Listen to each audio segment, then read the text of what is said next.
fragrances that make describing them a little bit hard and a little bit difficult, but they are absolutely life-changing. This is one of them. I genuinely think that it's absolutely genius. Hello everyone, and welcome to my channel. Today's video is one that I'm beyond excited about because we are talking about a fragrance that has recently been added to my fragrance collection that I absolutely, genuinely adore. It's very different to everything that I have in my collection. The fragrance I'm talking about is Hermes Eau de Merveilles, or de Merveilles, edition collection 10th anniversary. So it's basically a limited edition one, but it's just so beautiful, and it's not very different than the original one, the Eau de Merveilles. This is an eau de toilette, but to be honest, it smells like an eau de parfum, and it lasts as long as I would expect an eau de parfum to last for.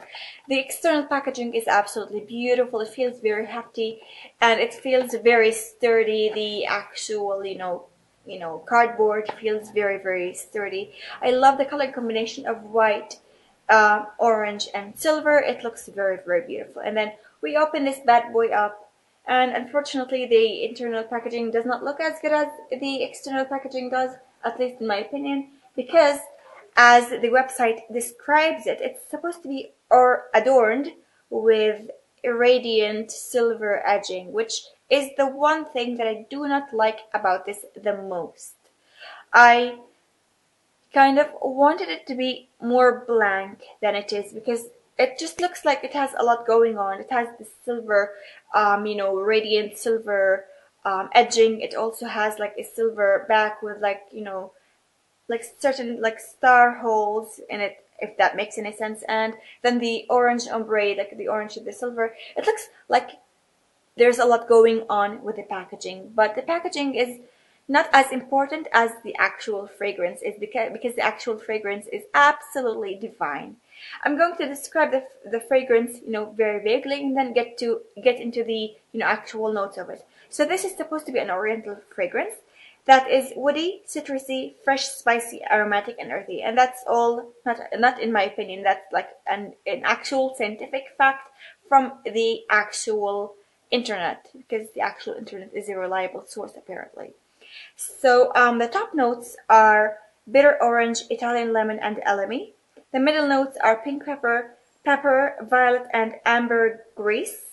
The base notes are oak moss, cedar, vetiver, and fir, F-I-R, not fur as in like a wolf or a fox or something. It's a marvelous scent. It's very different. I have never ever in my life smelled a perfume that I can kind of say that this reminds me of. The more I smell it, and the more I wear it, and the more I find it to be very unique. Right off the bat, when you first smell it, it smells very lemony, but it does not feel like it's overpowering at all. I don't feel like the fragrance kind of changes a lot throughout the day, or even if it does, it's very smooth. It's just such a smooth transformation from whatever it is at the beginning until the end of the day.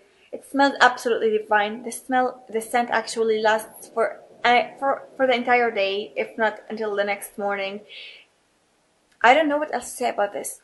I'm not good at describing fragrances, but I'm going to tell you who created it and what the website says about this. So it was created by Natalie Faiththor.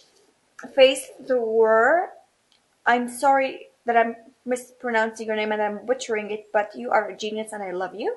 And also Rolf Schwager, and I'm sorry if I'm butchering your name as well. You are a genius as well, and I love you so much. So much thank you for creating this masterpiece, because it is a masterpiece and I love it. The website describes it as an enchanting fragrance that encapsulates the spirit of wood, the memory of oceans, and the sparkle of constellation.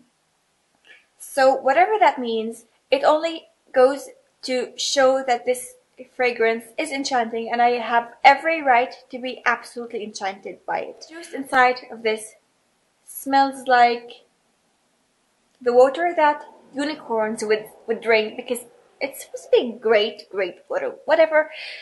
I don't know how to explain this. I don't know how to describe this. All I know and all I have to say and to really encourage you to do is to go to a perfumery and give this one a try, because it is the perfume of life. And I'm not exaggerating. It's amazing. It's that good. And yes, I love it. I love it if I can marry a perfume and be loyal to it for the rest of my life, which is very difficult because I do love quite a lot of perfumes. Then this would be a very, very strong contender. Let me put it back in the packaging and wrap this video up because I've been all over the place and I need to stop.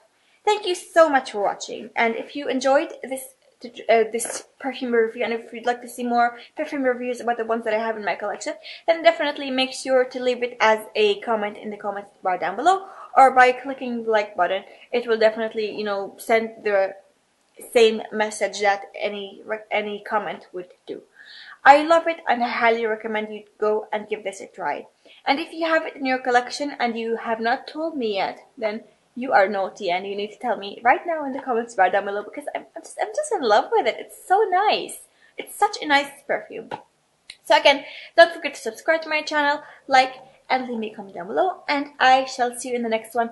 And if you'd like to leave me a comment down below, then definitely tell me which perfume you think is your absolute must have and your absolute favorite. So yeah, thank you again and goodbye. I don't love the packaging, but the fragrance itself, the juice that's inside of this heavy packaging is like it's like God's piss. God is divine, apparently, and so should be. Cigarettes and chocolate milk, these are just a couple of my cravings. Everything it seems I like's a little bit stronger, a little bit thicker, a little bit harmful for me.